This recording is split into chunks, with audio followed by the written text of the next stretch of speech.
This is something special for you.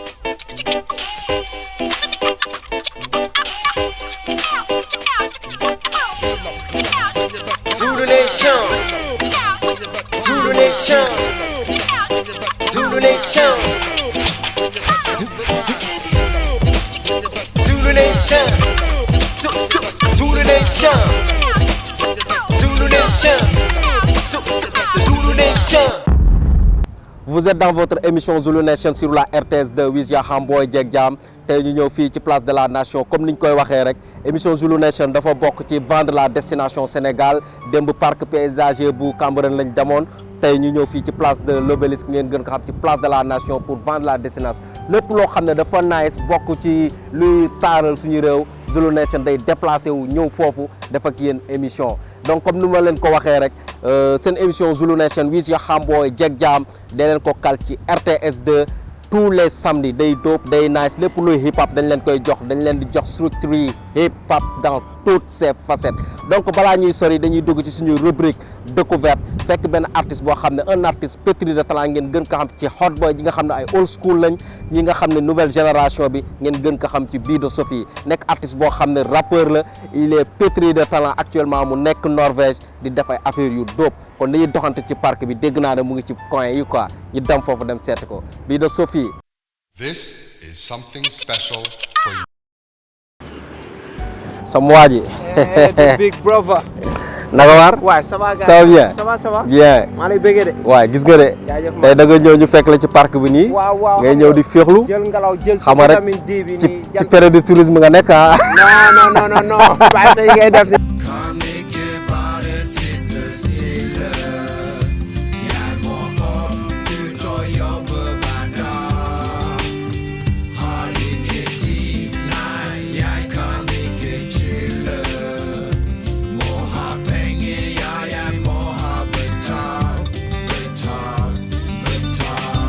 Sitto venter, må være mer å hente. Enkelhet, jobber tett, prøver å holde ryggen rett. Kan ikke stoppe, være tidlig oppe. Sier aldri nei, for jeg alltid ville jobbe. Sender søknad daglig, alltid innen svarfris. Får ikke svar av de, begynner å bli vanskelig. Bare stå på, Babakar er bra kar. Vil tjene egne penger, ikke ha dem fra Nav. Jeg smiler, er blid, forbli positiv. Jeg viser til ting jeg vil bli i mitt liv. Så gi meg tid, og vi vinner til sist. Trenger ikke bli rik, jeg er billig i drift.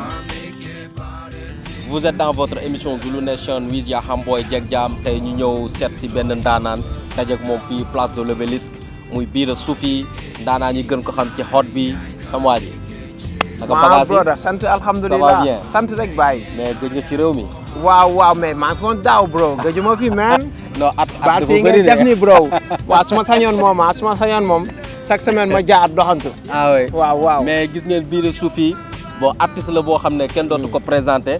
bon ci ñi nga xam ne ay old school lañ. ñi nga xam ne yàgg nañ ci game bi peut-être nouvelle génération bi. la ñu bëgg ñu gën a xam kat mooy hot bi parce que. def nañ fi ay affaires yu am solo yu extraordinaire avant muy voyager quoi.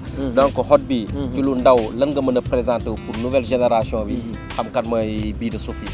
waaw bismillah salaamaaleykum big bro Jack the big homie ma man ak sa waa ji nekk ci gannaaw taf moom mooy gérer bagage yi di dugg di génn lu nice lay filmer nag waaw di leen nuyu di leen gërëm ci li ngeen ma daral fii ci Zulu Nation muy émission bu am solo parce que jot naa seetaan yenn émission yi ngeen def xam naa ne émission buy jàngale la aussi kon man ma dal fi nii mbégte la quoi ak xam nga feeling blessed man waaw man maay Bido Sophie ni ma koy faral di waxee enam hip hop soo ma xamul google ma soo ma googlee di nga know what's up man ziare.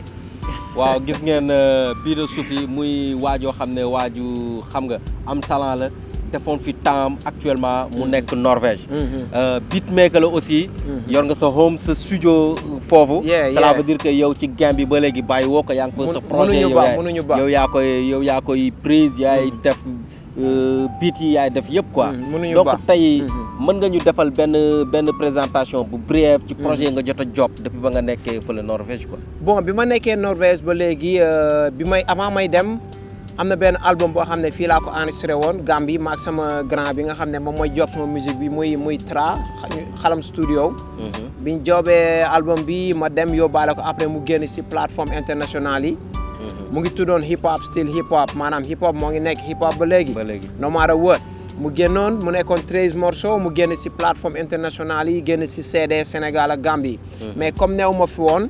promo bi mënutoon demee noonu parce que xam nga rek comme ni ko gars yi di waxee soo juree doom da nga koy teetee ba mu mën a kii mais yaa malheureusement amoon temps bi pour def loolu bon 2017 ma génne benn affaire bu tudd I Wish benn EP la woon boo xam ne 9 morceaux la amoon 9 tracks mu génnoon foofu rek ci plateforme internationale yi jotoon génn côté bi quoi 2018 ma génne benn album bu tudd Flowing into the Blues album boo xam ne ni 10 morceaux la mu nekk mélange hip hop strictly hip hop boom bap with blues music. mu génn foofu noonu ñu defoon ay quelques CD pour yenn rajo yi fii ak yenn gars yi nekk ci média bi fii Sénégal après ma ñëw fi daaw def promo album bi waaw incha allah noonu la fa demee woon. léegi xam naa balaa ñuy sori comme ci 2018 bi génne woon nga benn projet boo xam ne 10 titres la woon. ban vidéo nga ñuy proposé ci émission Zulu Nation. ñu xool ko yenn boy yi nga xam ne ñoom ñooy suivre Zulu Nation. ñu xam lan ngay sa liggéey fële ca Norvège lan la quoi. ok et yow Zulu Nation dama leen di proposé Flowing into the Blues moom mooy soundtrack album bi check this out man. waaw dañuy seetaan vidéo boobu et puis ñu dellu si waat. yeah man. The beautiful blues I'm flowing into. Yeah, living in a jazz tune, and living is good. The beautiful blues I'm flowing into. No need for materials, 'cause I see right through them. The beautiful blues I'm flowing into. Living in a jazz tune, and living is good. Listen, my brothers up, bless the beat, I gotta bring that hit. Put some fire, next level, take you higher. Doing it B.I.G. like Chris Wallace, but I'm still broke, no dollars. Let's flow into the blues, follow into the news. Be smart before you choose, do not break them rules. Praise Allah, the Most High, Alhamdulillah. Gotta do it when I rhyme, I'm number one, call me Prime. I'm up to no good like D-boy in the hood on a Friday. Colorize the street like Pride Day. Me not care about the salary crap, I'm hip-hop with the reality rap. Y'all busy chasing fame and paper, someone to the teaching lame rapper. This is hefty, heavy, shine like a diamond. Gonna keep it real, Abadan diamond. Been doing it for a minute, real talk, no gimmick. The beautiful blues I'm flowing into. No need for materials, 'cause I see right through them. The beautiful blues I'm flowing into. Living in a jazz tune, and living is good. I gotta want any more money, I'ma wanna do my gonna. If you got the blue, stick to it like super glue with the color blue. Act like you got the clue, I'm the boss in charge like Escobar, dropping the best of bars. I be the doctor, feel your pain like Dr. Phil again. Every verse I wrote is murder like Miss Fletcher's murder she wrote. Lyrically gonna split your throat like Spartacus with them romance. No time to chit chat or romance, straight up gutter, dope like no other. Call me the librarian, 'cause my mind is one. Get things done like the barbarian done. Far from a vegetarian, make it bloody like the Walking Dead. Too much for your head, do a kid, get to bed. It's my time to flow into the blues. The beautiful blues I'm flowing into. No need for materials, 'cause I see right through them. The beautiful blues I'm flowing into. Living in a jazz tune, and living is good. mais Hot bi vidéo bi nice na trop. respect bro jërëjëf gis nañ job bi gis nañ son bi gis nañ affaire bi yëpp a carré. alhamdulilah mais venant d'un beatmaker dañuy comprendre li ci nekk parce que du lu yomb quoi. léegi sa projet yi bees bi nga dëgmal tey ci lan nga toll. bon fi mu toll nii comme bi album bi génnee 2018 ñu doon def promo yi def ay concert daaw ñu ngi def concert d'ailleurs dernier concert bi mujjee def pour album bi mu ngi nekkoon le 4 avril 2019. après boobu ci laa commencé di job ak ay quelques producteurs fii ñu jot a def benn sound bu tudd di street mu ngi génnoon ci plateforme internationale yi ak plateforme yi nekk fii Sénégal. d'ailleurs tourné nañ clip bi fii lañ ko tourné Sénégal mu ngi war a génn ci mois bi incha allah wala mois prochain. jot nañ def tam beneen sound bu tudd African Kings jot nañ def bés bu bees jot nañ def neesoo dañ te mu génn le 3 janvier 2020 bi su weesoo loolu ñu ngi job ci album bi war a génn fin 2020 wala début 2021 incha allah. looy tàggatoo ak suñu téléspectateurs yi nga xam ne ñoom ñooy seetaan Zulu Nation. sur la RTS 2. bon li ma leen di wax mooy maa ngi job ci benn album bu bees. album bu war a génn fin 2020 wala début 2021 incha allah. album bi mu ngi tudd Ethnicity. Ethnicity dafa nekk album boo xam ne dafay nekk strictly hip hop. that boom bap classic style. après mélodie yi mooy nekk mélodie ethnique yi ñu am diggante Sénégal ak Gambie. ak Mali yooyu yëpp maanaam ethnique yi ñu am sound bu nekk dafay am couleur benn ethnique. dafay nekk 50% boom bap hip hop. après beneen % bi nekk mélodie yooyu loolu album boobu ci la ñuy job fi mu toll nii am ci nag ay gars yu bëri yu ñu ci invité côté Sénégal ñu ngi ciy liggéey gars yu bëri yeman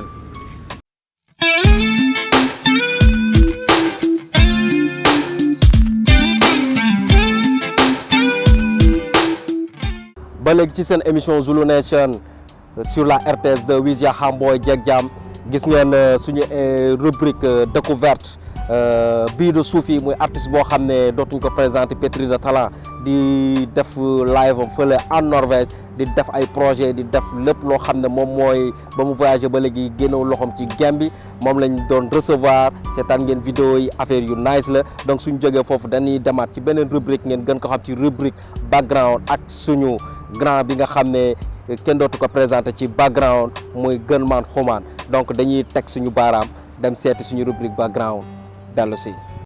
This is something special for you. La première émission, effectivement, comme je disais que c'était l'époque de Dakar FM, mi ngi doon door tijji parce qu'avant Dakar FM, faut pas oublier que Dakar FM, je pense en 92 le tijji. Et avant 92, donc télé Radio Sénégal moo amoon. Donc Dakar FM bi mu tijjee, je crois que c'est après la Biennale de 92. Si la justement, si la am émission yu mel ne Génération 3R de Michael Souma, qui est une référence. À part lui, il y avait Aziz Koulibaly, bu amoon émission tamit de hip-hop. Il y avait aussi Didier Awadi, bu doon animé à la Dakar FM ou à la radio Sénégal. Non, mais waaw, Dégué aussi. Mais je pense que c'était Aziz Koulibaly. Émission Aziz bi, c'était l'une des émissions.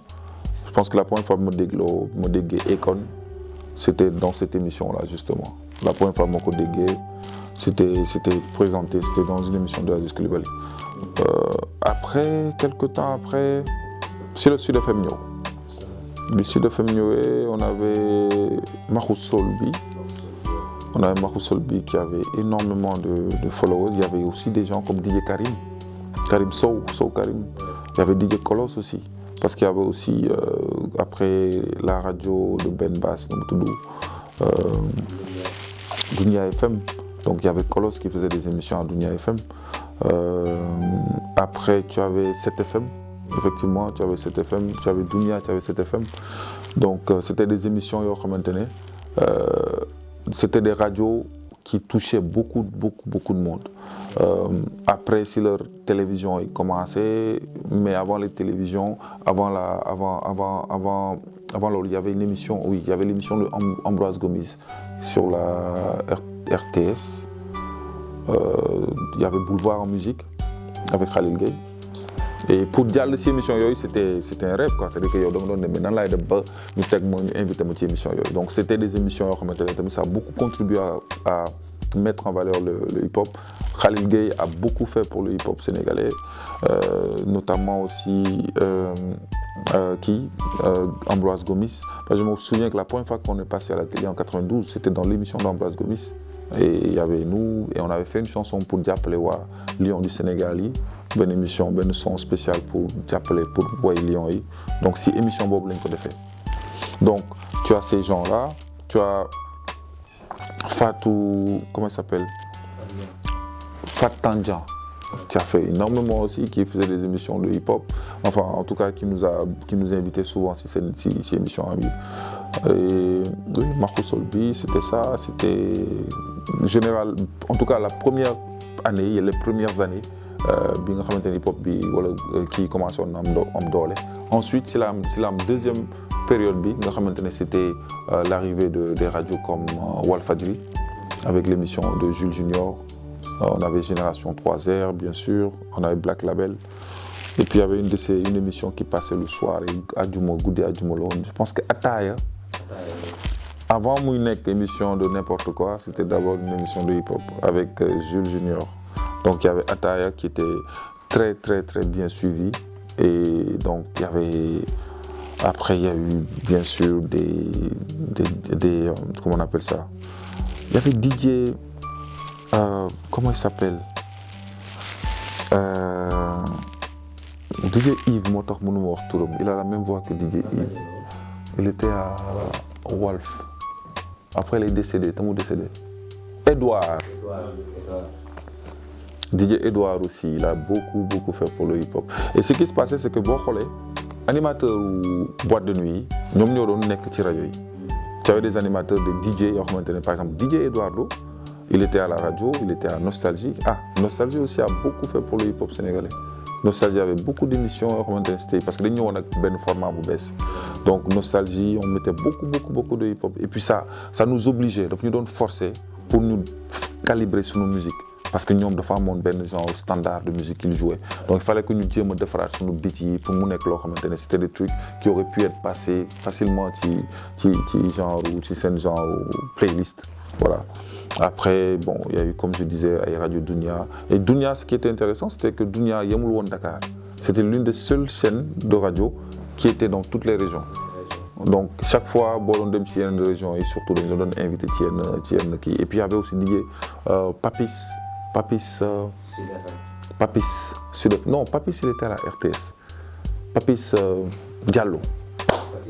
Papis Diallo. Il y avait à Thiès. Il y avait DJ Mike qui est décédé, paix à son âme aussi. DJ Mike aussi. Il y avait aussi Paco à Sud FM. Il y avait DJ Paco. Il y avait aussi Paco, effectivement à Sud FM Paco. Il y avait aussi Oscar des Vacances. Il y avait Oscar des Vacances qui invitait beaucoup d'artistes. Il y a plein d'artistes qui sont passés par Oscar des Vacances. Non, Oscar des Vacances, c'était Aziz. Il y avait les matinées de Ben Mamina Djemé, Harmattan. Il y avait les matinées de Ben Mamina Djemé à Harmattan. Il y avait effectivement, il y avait Oscar des Vacances, il y avait Harmattan. Ouais, et puis voilà, il y avait des matinées hip-hop. Il y avait beaucoup de... Dunia, Ratoukan, exactement.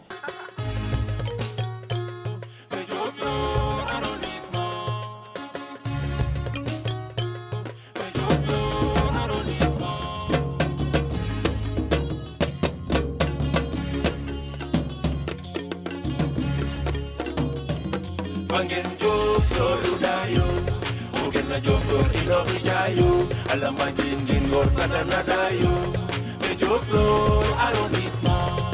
Fangen jo Floridayo, Ugena jo Flor Ilorijayo, Alamajin Gingor Sadanadayo, Me jo Flor arrondissement. Mekener jama fadida, dalifa jam, Alamajin aicha jam, Abna ma jam, Fadida jo Flor, Gari injoto. Mejo Flor arrondissement. Nyombo change yal saxle ta naxe ngit mang ya sule du fo na guta maka jot sax bendet na fadangat na jame jof yor saxo kabinde ta ten taxu ci kulam pale ta naxe binan kono fu jofor furol jof yor buday to sana re ngawday ngek ten meday saltin na Serigne Abdoulaye nyana kamba dida no yo nyaay yox ay ta jege dida def dole mak yi fa nyangorte wachacha def yo nyana ke mak ndax te wachacha 1 2 3 acha fata wachacha Fangen jo Floridayo, Ugena jo Flor Ilorijayo, Alamajin Gingor Sadanadayo, Mejo Flor arrondissement. Fangen jo Floridayo, Ugena jo Flor Ilorijayo, Alamajin Gingor Sadanadayo, Mejo Flor arrondissement. Jo Farija musanen amos mos abatel ondo xe udan yam kuje gonna ubatel solidarité parfait jamo jama maro xan kilifa kengeno gid mara bor wale kare kare jofan waga dufu fe jor mesi mala ilamta kilika in bembe cel bonarika kel aicha korma mambikam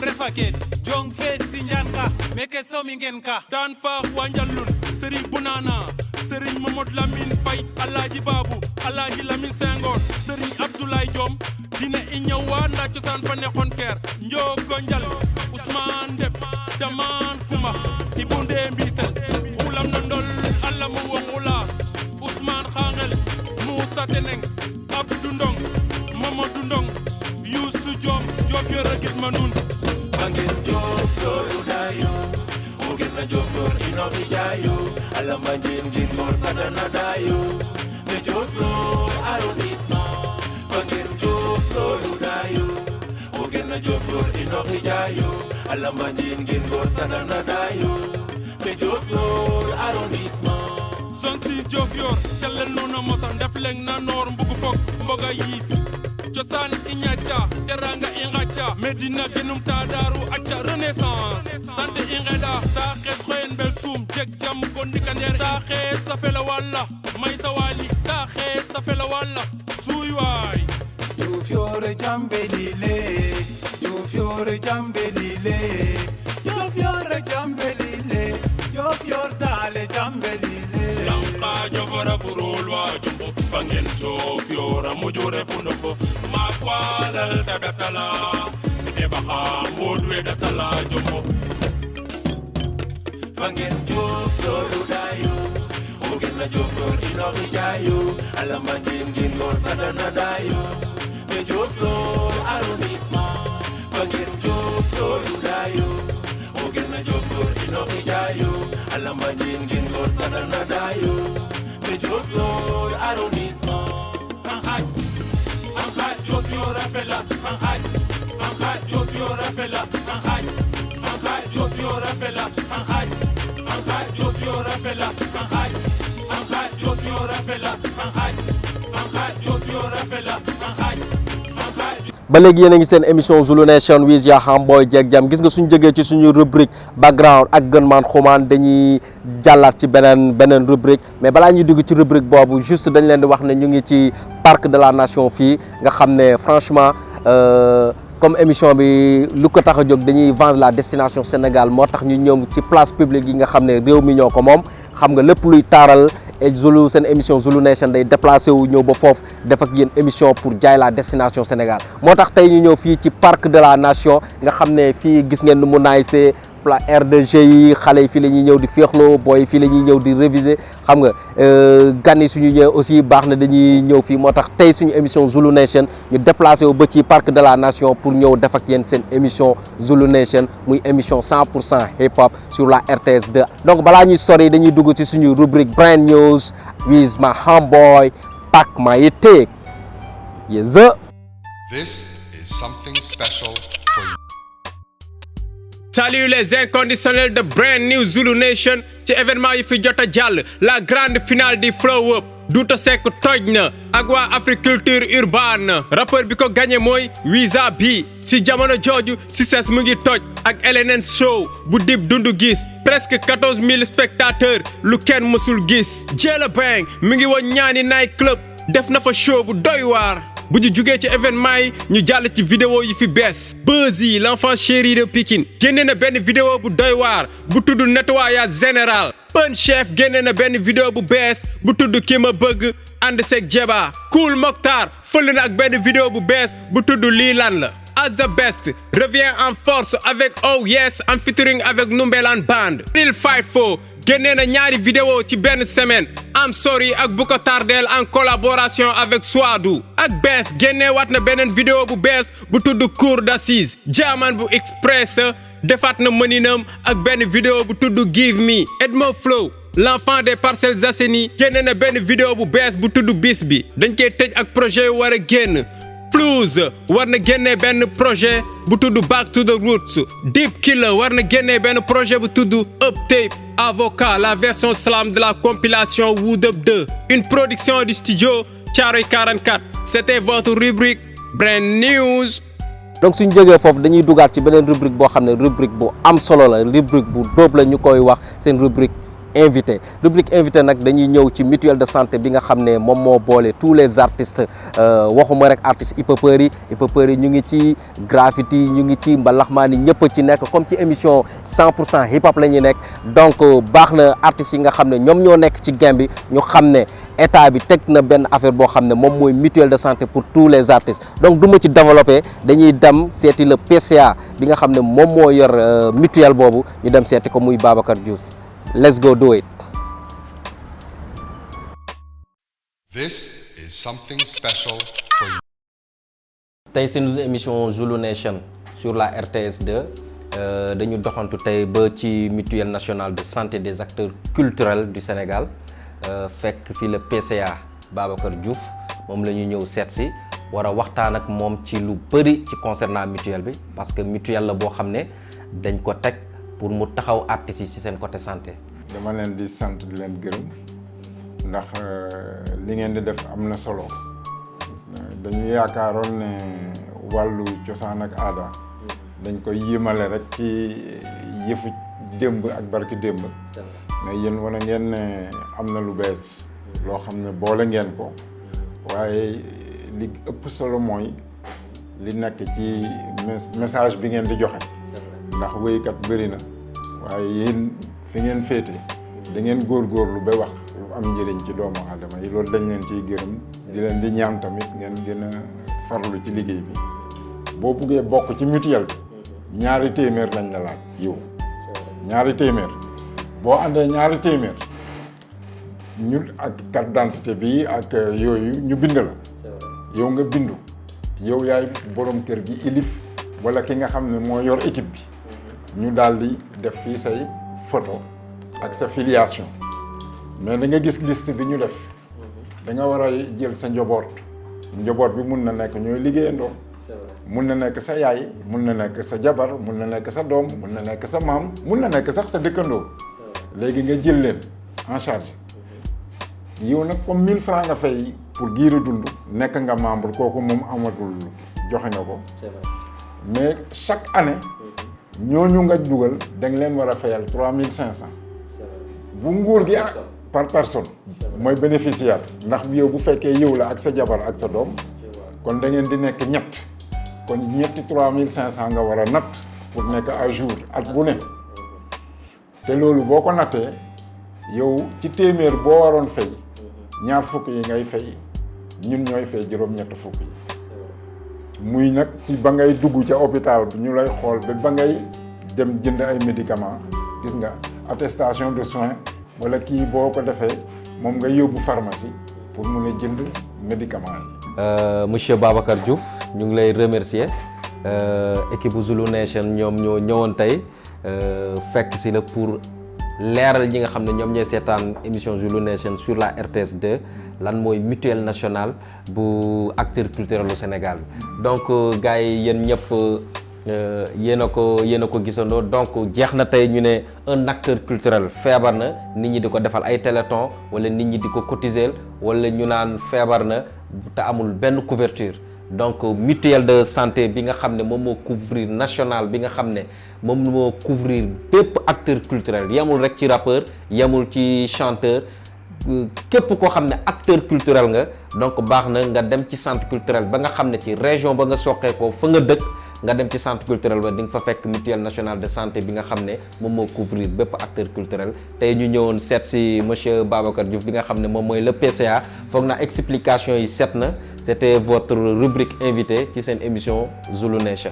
ci seen émission Zulu Nation ba tey dañuy ñëw ci parc de la nation pour vendre la destination Sénégal parc bi nga xam ne étudiants yi gars yi ñëpp ñuy féexlu fii la ñuy ñëw parc bu nice bu dope bu extraordinaire ba léegi ci seen émission Zulu Nation dañuy dem ci beneen rubrique muy rubrique top 10 su ngeen déggee rubrique top 10 nag du challenge du combat du dara donc dafa nekk rubrique bi nga xam ne rubrique boo xam ne 10 vidéos la ñuy teg 10 vidéos yoo xam ne ñoom ñoo marqué scène bi ay vidéos yu bees tàq comme ci période février la ñu nekk nag mu nekk période love dañ leen di tegal 10 vidéos yoo xam ne 100% love la top 10 let's go do it.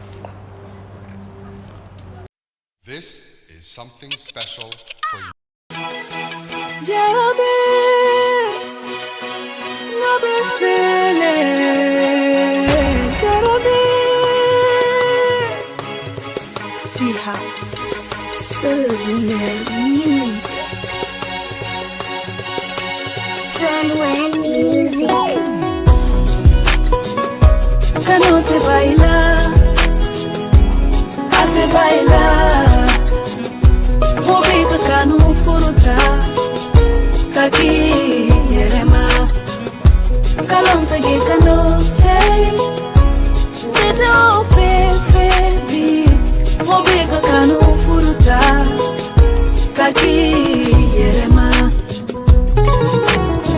akalafta nela akabafe anafuru na hakilo tuato na jusu diara furu charale furu kanaki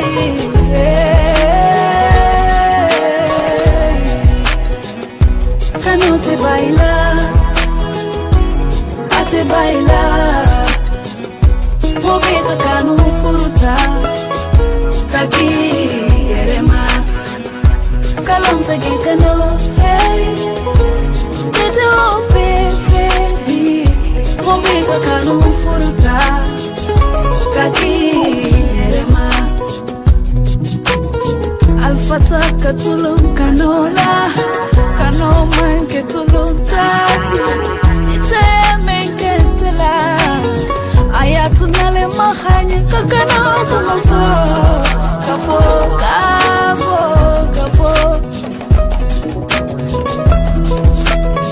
Sonya kanole belabana Kanote baila ate baila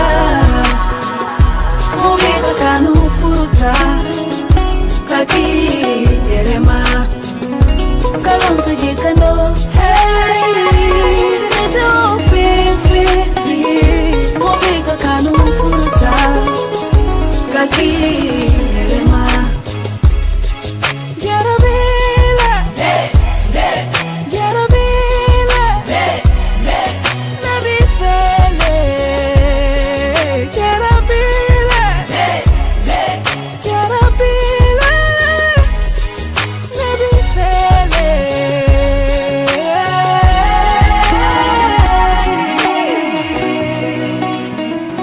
kanonte baila ate baila mobiga kanu furuta kaki yerema kalonta gekano hey teto pepe bi mobiga kanu furuta kaki yerema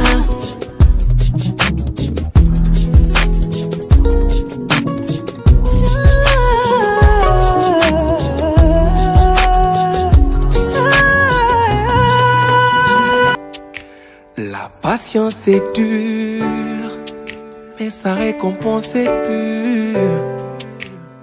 Harbi yàgg na te lu yàgg dëgg la moo tax ku muñ moon. Ñun ñaar la woon muy neex ak muy naqari te ñu nekk noon suba ay xarit ànd bi la jiitu na juddu bi. Diggante bi dafa overnice yeah ma la bëgg te ma I'm surprised bul bi Yàlla moo ko organize yeah I love you baby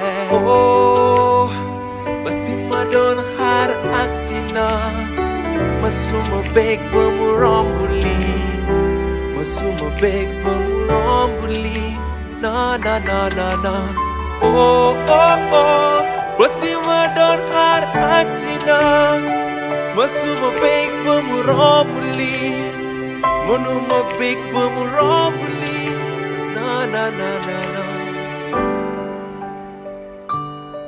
Na na na na na na na. Yeah yeah. Ooh ooh. Love. Xamoon naa ni dina mës a neex. Lu metti loo gis dina mës a jeex. Lu doonoon sama yéene moo di fombu sorangoñ tab sa bànneex. I love you man bëgg naa la. Somiyaani ma bernam ene fada. Waxoon naa la bu la dara metti. My baby I got your back. Tey jii yaa di sama soxna. Man ak yow ñu ànd bokk soxla. Tey de jot na. Yeah, bis bi le jot na. Tey jii yaa di sama soxna. Man ak yow ñu ànd bokk soxla. Bis bi le jot na. Ma ne bis bi le jot na. Bés bi ma doon xaar ak si na. Masuma beg ba mu romb lii. Masuma beg ba mu romb lii. Na na na na na. Oh oh oh. Bés bi ma doon xaar ak si na. Masuma beg ba mu romb lii. Manuma beg ba mu romb lii. Na na na na na.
je t'aime.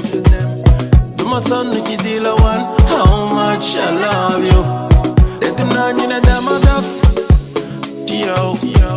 Xanaa xamuñ ni yaay dalal li wéré di ci man. Bëgguma ñi meroo, yeah. Nañu àndu longo, yeah. Bañu ma si xuloo ak ñoom ñëpp. Nañu bañu juboo te noppi. Yaay sama ngelaw, yow rek doy nga ci man. Suma la gisul tamit yaa mën dara ci man. Yëg-yëg bi amul limite, mel ni asamaan. Sa mbëggeel damay dundal ni oxygène si man. yaa ma tere nelaw kenn rek nga si man. Suma la gisul salit àdduna sa fani si man. Yëg-yëg ñoom soore ci nit sama xol li daal. Sa mbëggeel la may dundal yow yaa gën ci man. Waa ji neexul, waa ji neexul. Yow mii la yaa may daaneel. Waa ji neexul. Laajte ma lu mu saf lu neex li ma nar ci moom mi du jeex. ñi jëm tas suñu lii xamuñ yëg-yëg bu mel ni non amul. Yaay sama chocolat cacao pur bi may sa oh la la. Man may bu sur bi moom sa xol ak say xalaat. Wóor na aw ma xel ñaar wóor na. Yaay sama ngelaw, yow rek doy nga ci man. Suma la gisul tamit yaa mën dara ci man. Yëg-yëg bi amul limite, mel ni asamaan. Sa mbëggeel damay dundal ni oxygène si man.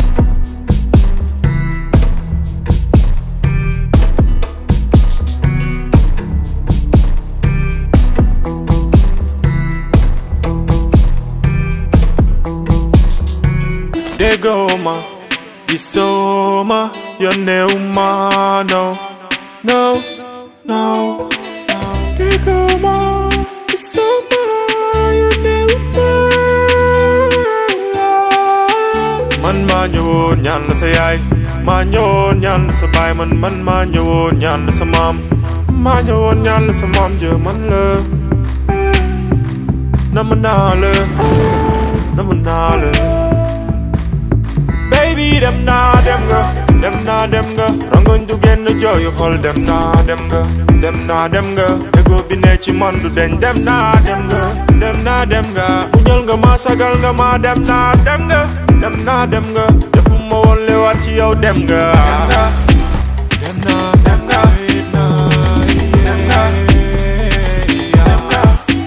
wait now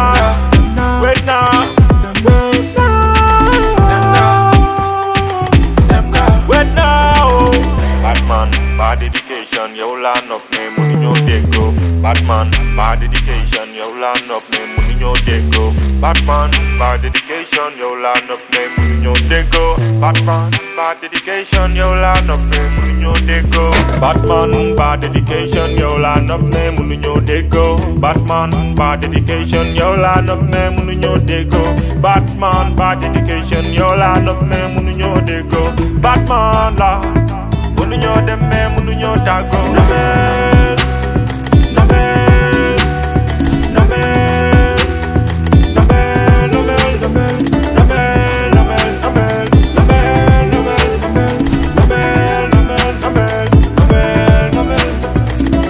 Comment vivre sans toi? Tu m'appelais mon roi, t'es parti, je comprends. Le fait de vivre sans toi, corazon comme un SDF sans toi. Ce n'est pas ce qu'on s'était promis. J'étais trompé, j'avoue, bébé. Pourrais-tu me pardonner, baby? T'es à ta place ici. Dans mon cœur et dans mon foyer, dans mon esprit, dans mon esprit, dans mon tout, ma bébé. I'm sorry. Dans mon cœur et dans mon foyer, dans mon esprit, dans mon estime, dans mon tout, ma baby, baby, baby. Girl, I miss you bad. Girl, I miss you bad, miss you bad. Girl, I need you right now. I miss you bad, miss you bad, I miss you bad.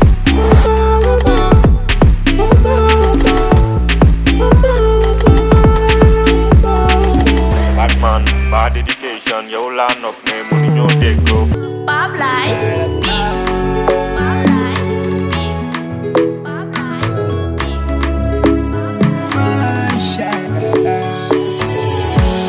ba muy metti yaa fi nekkoon yaa ma sigil sama biir noonu mosoo bëgg ku ma tooñ saa su ma amee nakar yaay fomp sama rongoñ suñu ànd mbégte lay doon pour ñoom échec lay doon musu naa ci ñoom bu neexee borom bi yaay doon sama yaay doom bañaloo ma dara li ma bëgg nga bëgg danga bàyyi li nga bëgg ngir ma jot ci li ma bëgg yaay sama bëgg-bëgg su ma waxee sama dëgg yow dong laa bëgg ndax fonk naa la ngay laaj su ma woyee mbëggeel yow yaa ma ko jaral yónnee naa balaa naaj indi la sama kër fas yéene la jaral mas fu ma bëgg-bëgg mooy fu ma gisoo yow gis la mas fu ma bëgg-bëgg mooy sama xol bi ne mis la bokkuma gaaye sama bëgg-bëgg mooy nga xam ne xam naa suñu nekk te duma la fi ni ñëkk li rek laay wër bébé li rek laay wër bokkuma gaaye li rek laay wër bébé li rek laay wër ubbil sa nopp yi bu baax nga déglu sama kàddu gi jëm ci yow déglul bu baax bu dee dëgg la xam nga yow am nga ku la mat kanam mat la ginnaaw mat la sa biir ak sa biti boo jaaxle ga kon jarul ngay seeti ci biti toog na fi nga fekkewul mu yëkkati ay kàddu di seede ci yow lu Keita ak Samba Peuzzi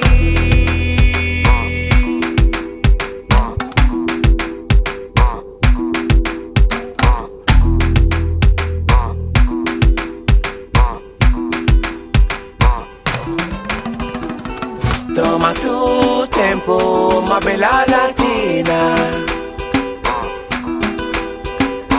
Baila conmigo, ma bella Maria.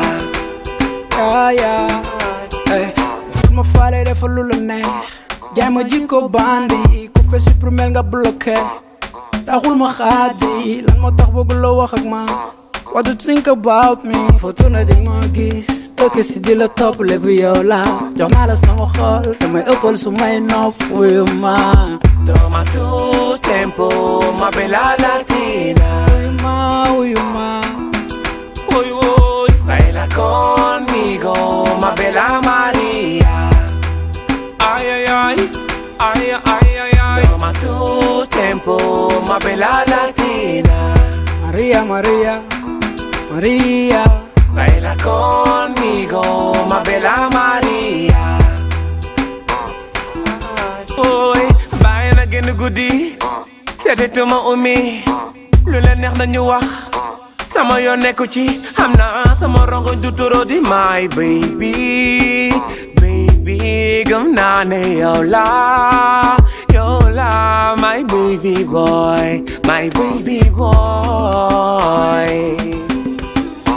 Toma tu tempo ma bella latina estoy loco por ti baila conmigo ma bella Maria Maria, toma tu tempo, ma bella latina. Baila que no goodies, setetuma umi, woy woy. Baila conmigo, ma bella Maria. Sama digantek sama gunegi, kuchu dugo des nachi, kokoy. Maria, Maria, Kokoy. Maria, Maria. Sama sëriñ bi du nitu fi, lu ma waxoon gis naa ko. Kokoy, Maria, Maria, Kokoy. Maria, Maria. Sin pasa, estás conmigo, siempre estás conmigo. Kokoy, Maria, Maria, Kokoy. Maria, Maria. Kasi man bulam xel ñaar sa doom sama sant lay yor bum la bàyyi sama bopp jàpp naa la yaa ne sama xol Maria ndeke def ma barde show bi def ma barde xale bi def ma tipse Mi amor, maa ngi lay woo wuyu ma bala ma jàmm wuyu ma yow la bëgg te xam nga fi ma yóbbu sori naa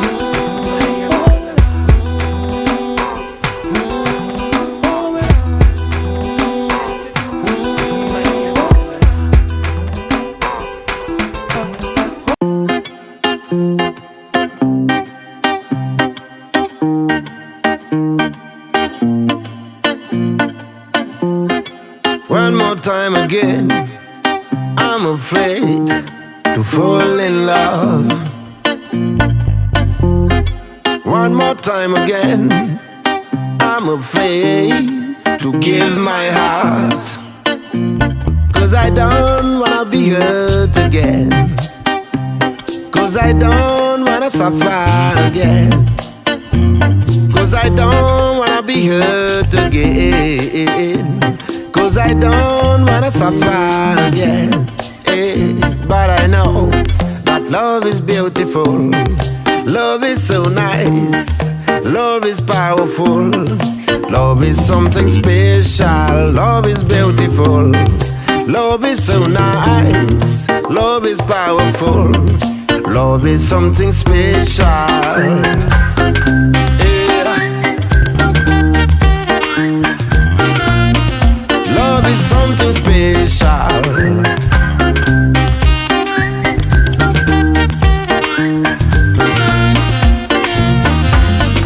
Begin, hakamo sai. Mole def le danul one def. So self-control, neko bye. Mole def lo linga bugul one def.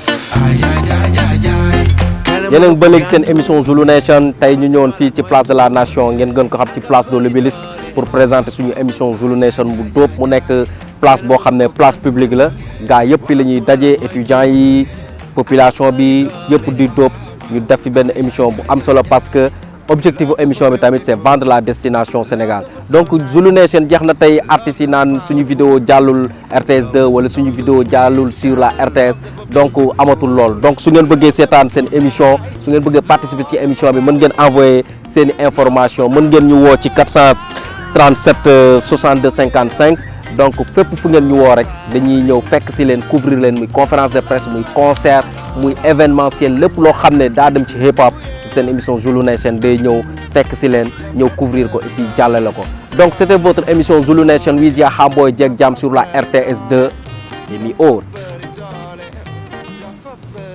This is something special for you.